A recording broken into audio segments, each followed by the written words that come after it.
محمد وعلى آله الطيبين الطاهرين.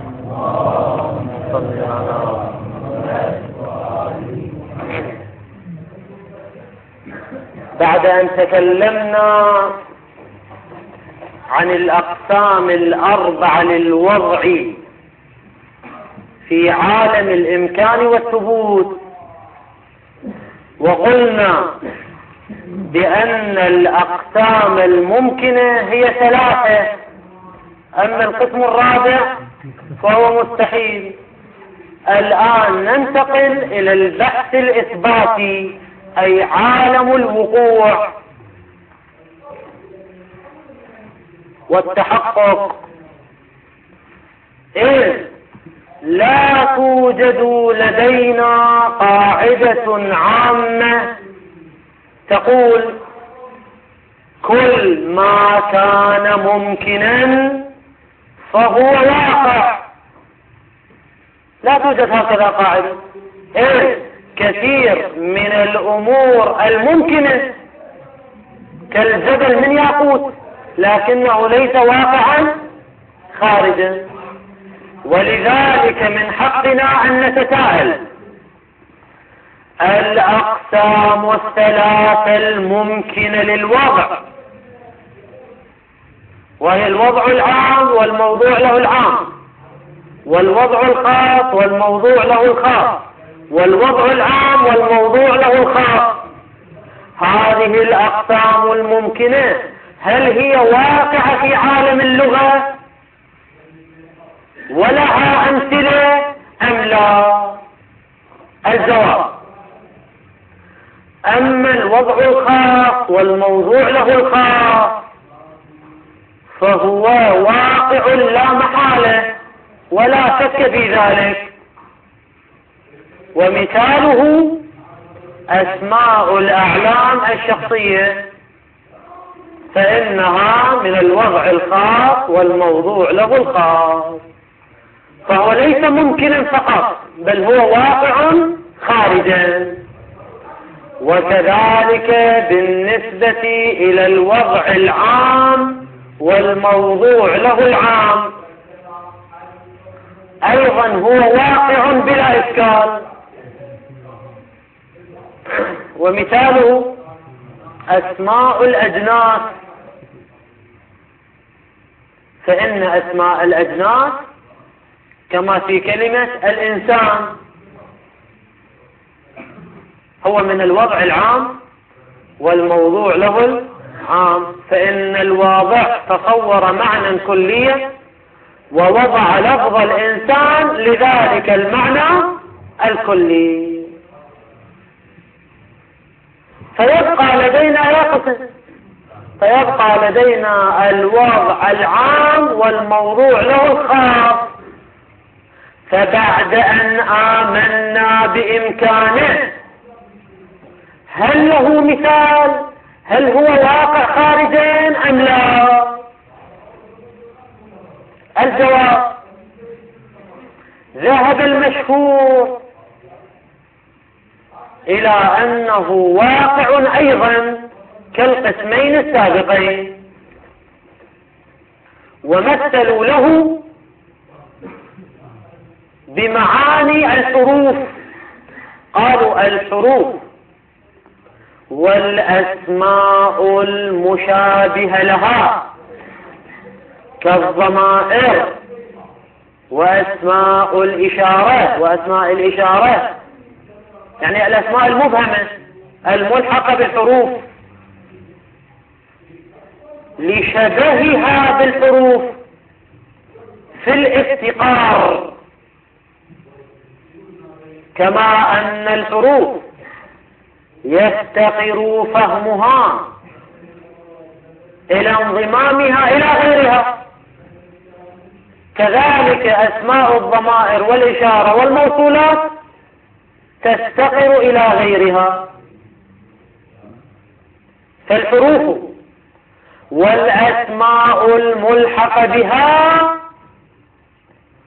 جعلها المشهور من باب الوضع العام والموضوع له الخاص. فقالوا هذا القسم له أمثلة وهي المعاني الحرفية. ونحن لأجل توضيح المطلب ولكي نرى أن المعاني الحرفية تصلح أن تكون مثالا للوضع العام والموضوع له الخاص أو لا تصلح، لا بد أن نفرد بحثا وتحقيقا خاصا بالمعاني الحرفية. فما هي يا ترى حقيقة المعاني الحرفية؟ بحثنا من الآن فصاعدا وعن المعاني الحرفية. فنقول مبدئيا في المعاني الحرفية توجد لدينا 3 نظريات.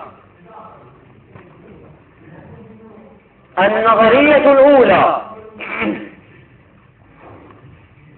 ما ذهب إليه المشهور والسيد مير شريف الجرجاني، حيث قالوا إن الحروف من باب الوضع العام والموضوع لهم خاص. ومثالها كلمة من، فالواضع حينما يريد أن يضع من يتصور أولا معنى الابتداء الكلي،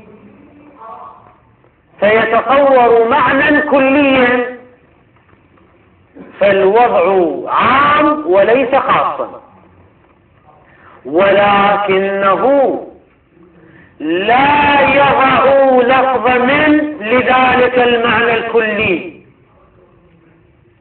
وهو كلي مفهوم الابتداء، وإنما يضع من للمصادق الجزئية للابتداء، كالسير من البصرة إلى الكوفة، فيضع من للنسبة الابتدائية المخصوصة، يعني يضع للخاص بينما هو تصور العام، فهذا وضع عام ولكن الموضوع له خاص. هذه هي النظرية الأولى. النظرية الثانية ما ذهب إليه المحقق التفتازاني، حيث قال إن الوضع في الحروف عام والموضوع له عام أيضا، ولكن المستعمل فيه خاص. فالواضع حينما أراد أن يضع منه لاحظ الابتداء الكلي، فالوضع عام، ثم وضع كلمة من لذلك المفهوم الكلي، فالموضوع له أيضا عام، ولكن المستعملين الذين جاءوا من بعده يستعملون كلمة من في النسبة الخاصة من الابتداء، كالابتداء بالسير من البصرة، فالوضع عام والموضوع له عام، لكننا حين الاستعمال نستعمل من ليس في الابتداء الكلي وإنما في الابتداء الخاص والجزئي، كالابتداء من البصرة. هذه النظرية الثانية. النظرية الثالثة ما ذهب إليه الآخوند الخراساني قدس سره، حيث قال الوضع في الحروف عام والموضوع له كذلك عام والمستعمل فيه أيضا عام، فالوضع والموضوع له والمستعمل فيه كله عام. هذه النظرية الثالثة. والآخوند الخراساني في مقام الاستدلال على رأيه يقيم دليلا، وهذا الدليل كما يبطل به النظريتين الأوليين كذلك يثبت به صحة نظريته. وهذا الدليل والبرهان هو نقدم. طبعا قبل أن نفتح البرهان ونستفسر في البحث خلينا نقرأ هذا المقدار حتى نصل إلى تفصيل البرهان. قال ثم إنه هذا شروع في عالم الإمكان والوقوع، ثم إنه لا ريب في ثبوت الوضع الخاص والموضوع له الخاص خارجا، هذا واقع بلا إشكال. مثاله كوضع الأعلام الشخصية كزيد وعمر وخالد وغيره، فإن الواضع يتصور معنى جزئيا فالوضع خاص، ويضع اللفظ لذلك المعنى الجزئي فالموضوع له خاص. وكذا لا ريب في ثبوت الوضع العام والموضوع له العام، كوضع أسماء الأجناس، فإن الواضع يتصور معنى الكلية فالوضع عام، ويضع اللفظ لذلك المعنى الكلي فالموضوع له عام. وأما القسم الثالث وأما الوضع العام والموضوع له الخاص فقد توهم أنه وضع الحروف وما ألحق بها من الأسماء كأسماء الإشارة والضمائر والموصولات. من الذي توهم ذلك؟ هو المشهور والسيد مير شريف الجرجاني. الآخوند حينما يقول توهم يريد أن يقول إن هذه النظرية باطلة. ومن هنا بدأنا في البحث عن المعاني الحرفية. إذن النظرية الأولى في المعاني الحرفية أن المعاني الحرفية من الوضع العام والموضوع له خاص، وهذه نظرية متوهمة أي باطلة كما سيأتي. النظرية الثانية كما توهم أيضا أن المستعمل فيه، اللي هي نظرية تركزان، أن الوضع عام والموضوع له عام لكن المستعمل فيه خاص.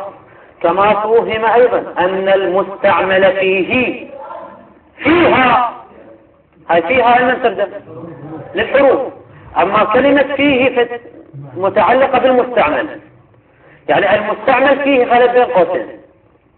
كما توهم أيضا أن المستعمل فيها يعني في الحروف خاص، كما ذهب إلى ذلك التفتازاني، مع كون الموضوع له كالوضع عاما، يعني الوضع عام والموضوع له عام لكن المستعمل فيه خاص. والتحقيق هاي النظرية الثالثة للآخوند الخراساني. والتحقيق حسب ما يؤدي إليه النظر الدقيق أن حال المستعمل فيه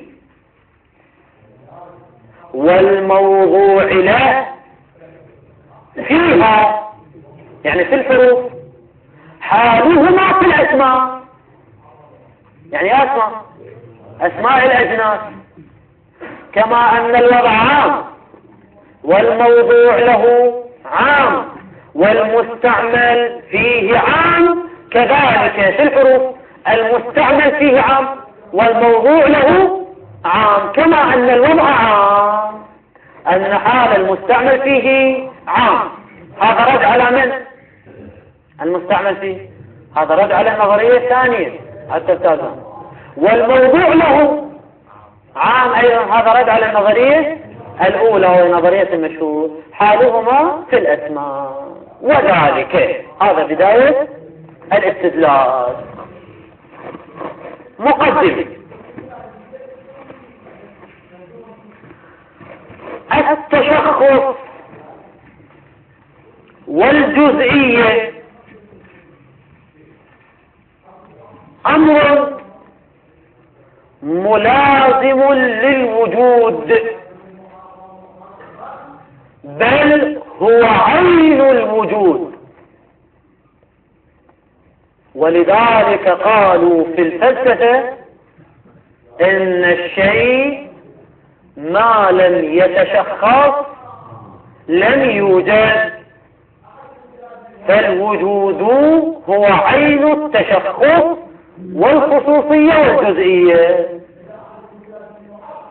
ومن جهة أخرى قسموا الوجود إلى نوعين: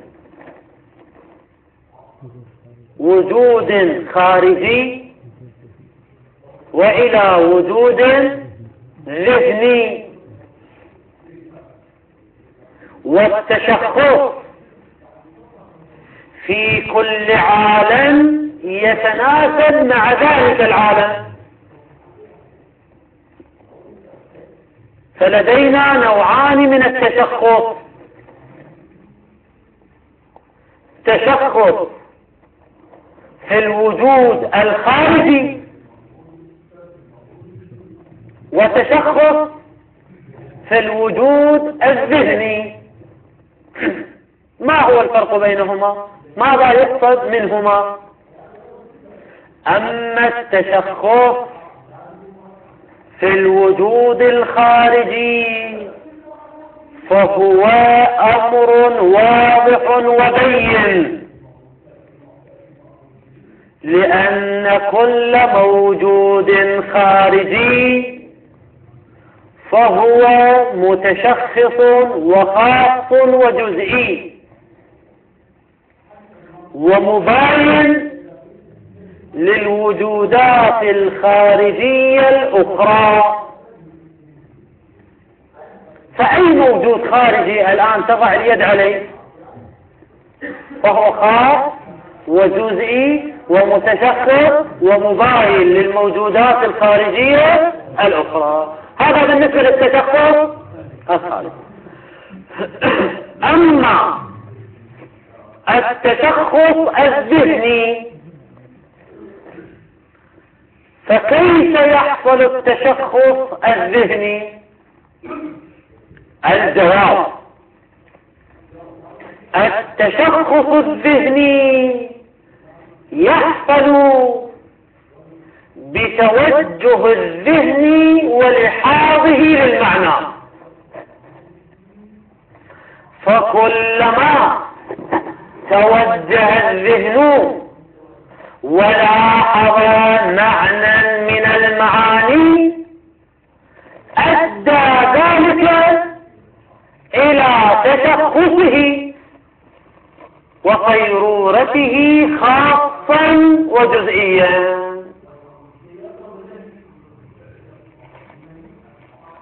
سواء كان المعنى الذي يلاحظه الذهن جزئيا من أساسه كذلك، أو كان كليا كالإنسان. في كلا الفرضين بمجرد أن يلاحظه الذهن فكأن الذهن يلتقط له صورة، فتكون صورة مشخصة ومحددة وجزئية. وكلما تعدد اللحاظ تعدد الوجود الذهني لذلك المعنى. فلو لاحظنا مفهوم زيد في الذهن 100 مرة فإنه سيكون لدينا كم وجود ذهني؟ 100 وجود ذهني، لأن الوجود الذهني يتعدد بتعدد اللحاظ والنظر، سواء كان الملاحظ واحدا، كما لو مثلا أنا ملاحظ واحد ألحظ زيد 100 مرة فيحصل لدي 100 وجود ذهني متشخص، أو لا كان الملاحظ متعددا، كما لو الآن جميعا نحن لاحظنا مفهوم زيد، فهناك كم وجود ذهني لزيد؟ سيكون 100 وجود ذهني لزيد. المهم أن التشخص الذهني وتعدد الوجود الذهني إنما هو بسبب اللحاظ والتصور وتوجه الذهن إلى ذلك المفهوم، فكلما توجه إليه صار وجودا ذهنيا جديدا، سواء كان في أصله جزئيا أم كان كليا. هذه هي المقدمة. هاي واضحة المقدمة إن شاء الله. بعد اتضاح المقدمة نقول: ما هو مرادكم يا أصحاب النظرية الأولى من أن الموضوع له في الحروف خاص، الوضع عام والموضوع له خاص، فما هو مرادكم من الخصوصية هنا؟ هل هي الخصوصية والتشخص في الوجودات الخارجية، أم الخصوصية والتشخص في الوجودات الذهنية؟ وكذلك يا أصحاب النظرية الثانية، في النظرية الثانية ماذا قال؟ في النظرية الثانية أن المستعمل فيه خاص، فما هو مرادكم من أن المستعمل فيه خاص؟ هل هي الخصوصية الخارجية في الوجود الخارجي، أم مرادكم الخصوصية الذهنية؟ فلدينا إشكال يتكون من شقين. الآن نبدأ ببيان الإشكال، لكن نبين الشق الأول ثم نبين الشق الثاني للإشكال. الشق الأول للإشكال على النظرية الأولى والثانية، نقول: إذا كان مرادكم من الخصوصية والتشخص في الموضوع له كما في النظرية الأولى، أو المستعمل فيه كما في النظرية الثانية، إن كان مرادكم هو التشخص والخصوصية الخارجية، أي إن المعاني الحرفية، المعنى الذي وضعت له الحروف هو خاص بمعنى أنه وجود خارجي خاص، والمعنى المستعمل فيه بمعنى أن المستعمل فيه هو وجود خارجي خاص. فالمقصود من الخصوصية ما هو؟ الوجود الخارجي وليس الوجود الذهني. إن كان هذا مرادكم فيرد عليه.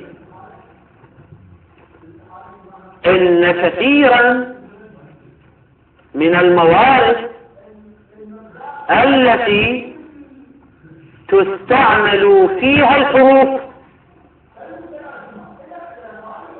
ولكن المعنى المستعمل فيه الحرف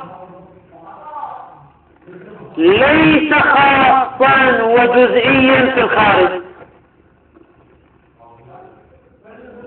وإنما هو كلي ولا يمتنع صدقه على كثيرين. مثلا في الجملة الإنشائية القائلة سر من البصرة، جملة إنشائية، فتوجد لدينا كلمة من تدل على الابتداء من البصرة، الابتداء بالسير من البصرة، ولكن الابتداء بالسير من البصرة جزئي أم كلي؟ كلي. إيه؟ توجد آلاف النقاط والأماكن في البصرة يمكن أن تبتدئ السير منها خارجا، يمكن أن تبتدئ بجنوب البصرة، يمكن أن تبتدئ بشمال البصرة، بغربها، بشرقها، بوسطها، نقاط عديدة لابتداء السير من البصرة. فابتداء السير من البصرة الذي استخدمت فيه كلمة من ليس خاصا وجزئيا في الخارج، وإنما هو كلي. فكيف تقولون إن المستعمل فيه في الحروف هو جزئي خارجي مع أنه في هذا المثال هو كلي خارجي وليس جزئي؟ بل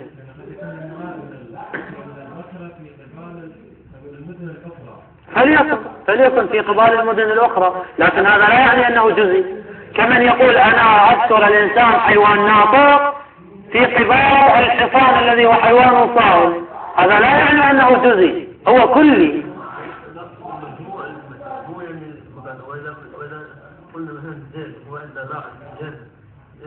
إذا قصدنا المجموع فلا بد أن نبدأ السير من كل النقاط، وهذا لم يقل به أحد. لا، المجموع ماذا يعني؟ لدينا مجموع ولدينا استغراق.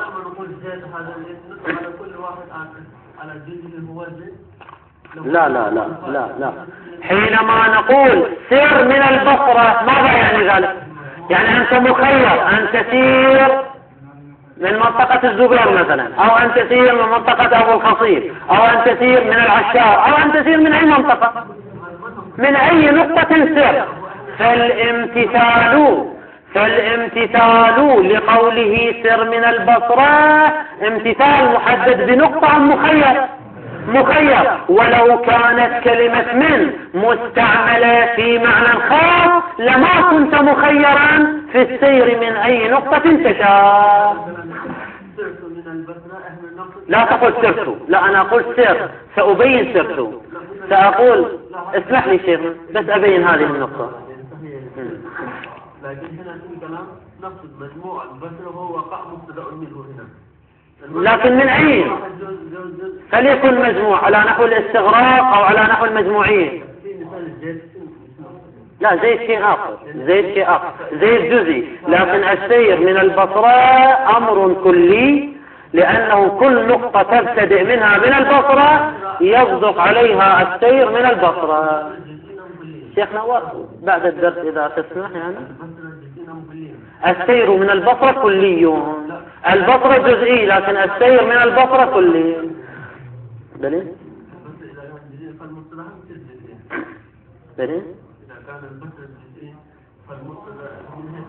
شيخنا هذا لا يمكن أن يصدر هكذا الكلام.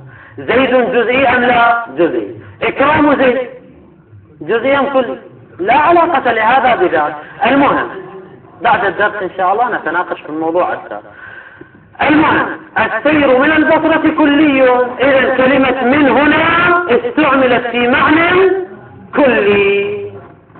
وكذلك في الإخبار عن المستقبل، حينما أقول سوف أسير من البصرة، فمن هنا استعملت في معنى كلي، إذ لم أحدد أن الابتداء من أي نقطة يكون. نعم في الإخبار عن الماضي لو قلت سرت يوم أمس من البصرة،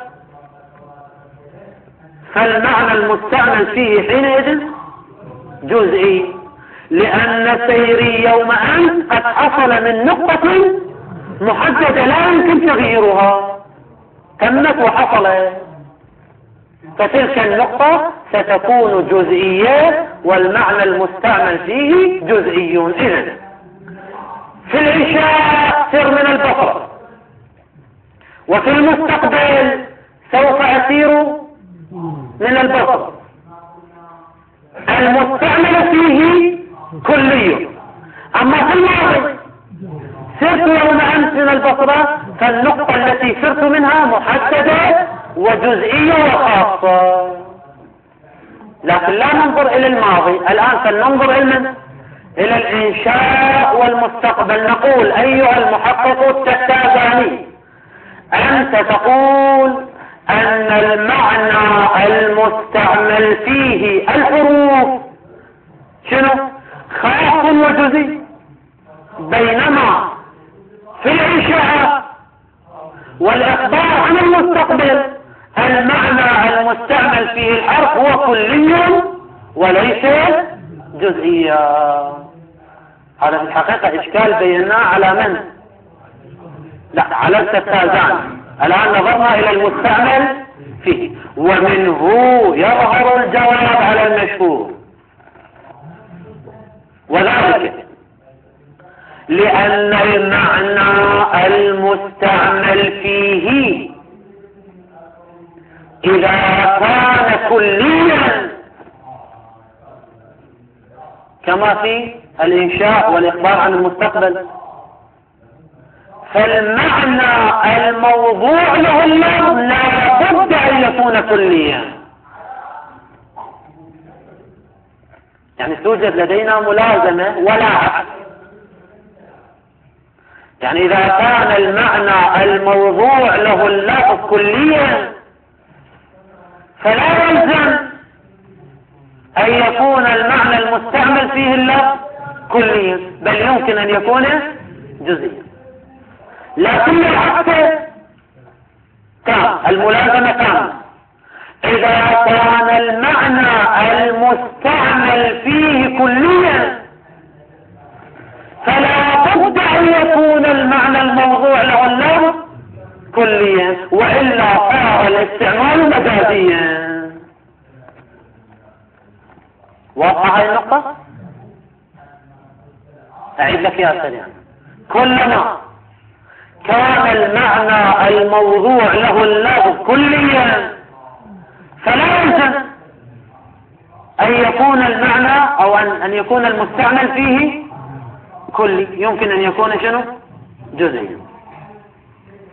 لكن كلما توجد هذه قاعدة صحيحة ومسلمة، كلما كان المعنى المستعمل فيه كليا فلا بد أن يكون المعنى الموضوع له كليا، وإلا لو كان المعنى المستعمل فيه كليا لكن المعنى الموضوع له اللفظ جزئيا لكان هذا الاستعمال استعمال مجازي. فالاستعمال الحقيقي يقول كلما كان المعنى المستعمل فيه كليا فلا بد أن يكون المعنى الموضوع له اللفظ كليا أيضا. وهنا في قولنا سر من البصرة بما أن المستعمل فيه أثبتنا أنه كلي أم جزئي؟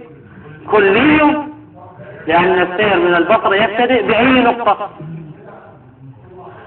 فنكتشف أن المعنى الموضوع له كلمة من لا بد أن يكون كليا. فرددنا في هذا الرد على نظرية التستازاني وعلى نظرية المشهور.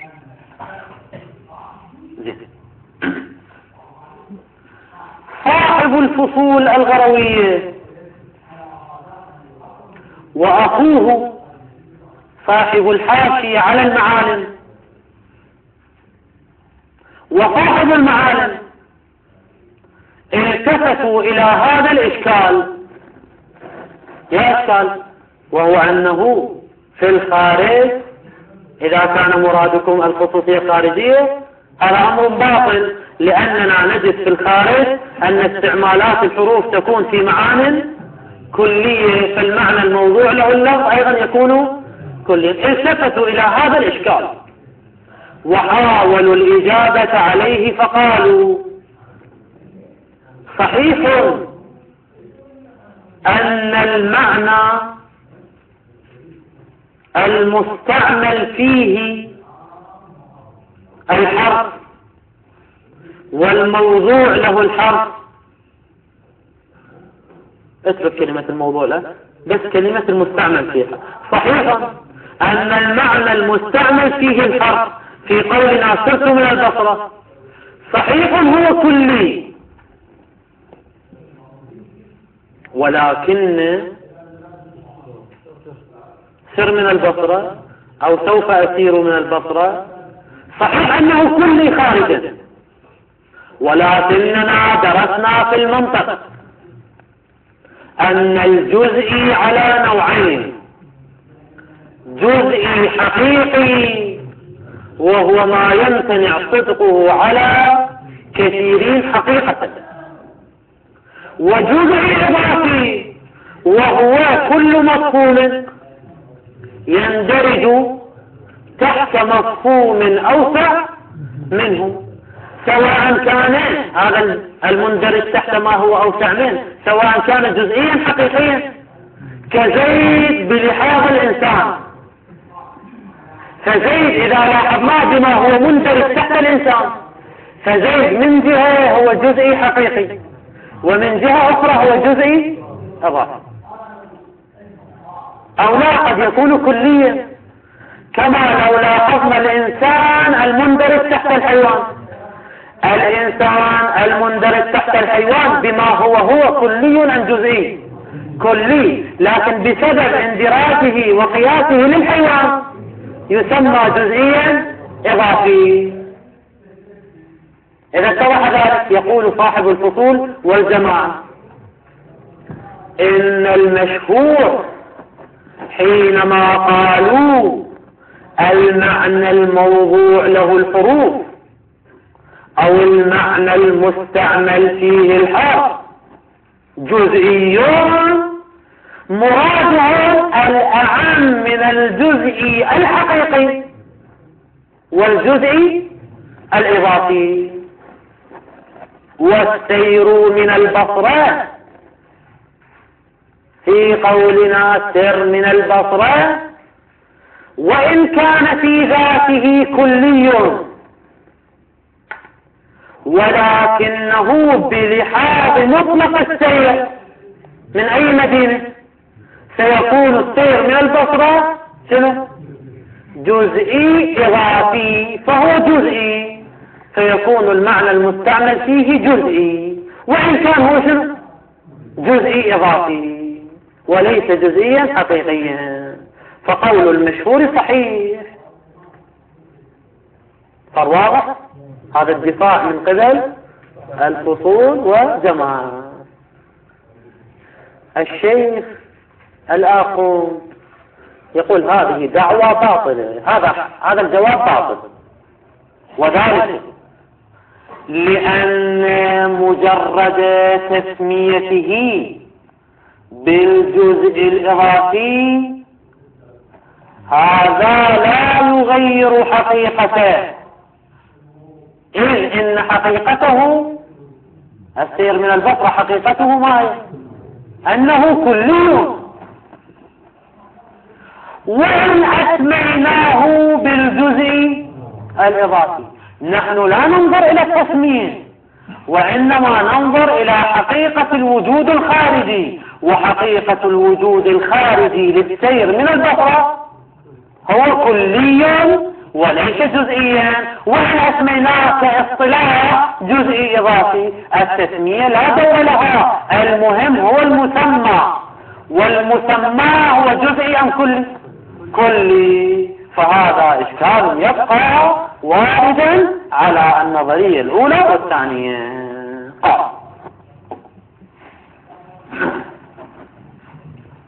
وذلك هذا بيان للبرهان الذي يقيمه الأخ قدس سره على نظريته.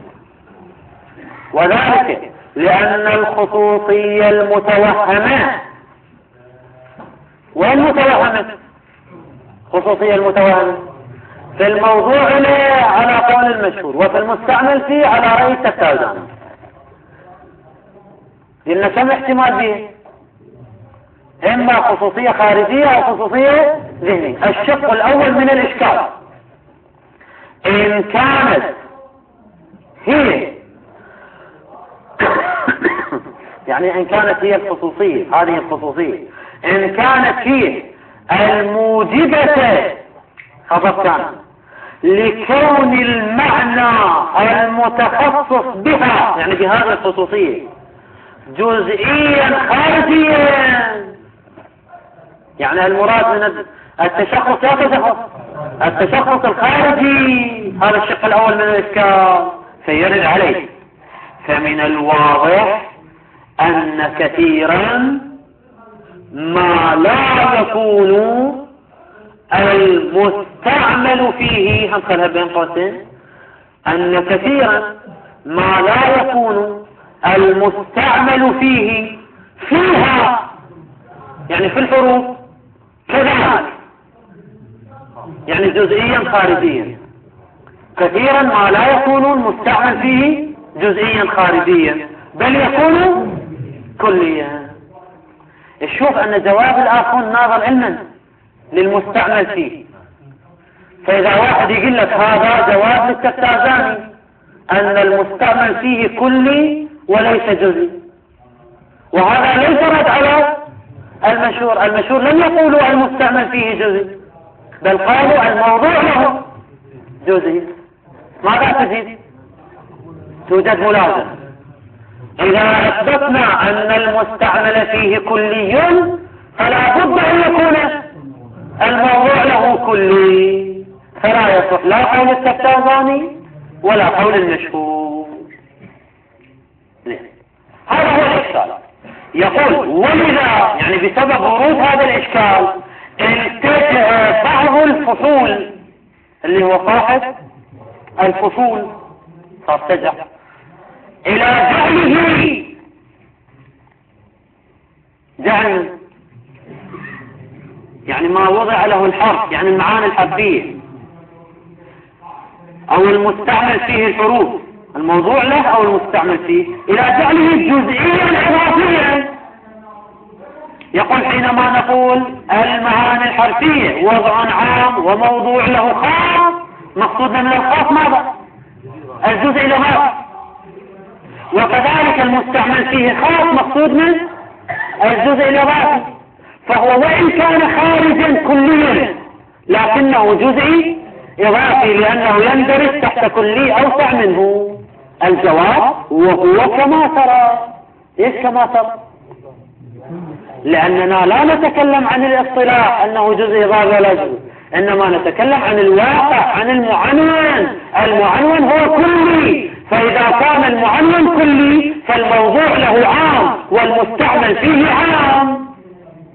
أما إذا أثنيته جزء إضافي هذا لا يجعله خاصا، لا يجعل الموضوع له خاصا ولا المستعمل فيه خاصا، بل حقيقته كلي فيكون عاما.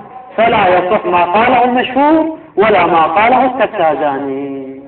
وإن كانت هذا الشق الثاني من الإشكال يأتي. والحمد لله رب العالمين، وصلى الله على محمد وآله الطاهرين.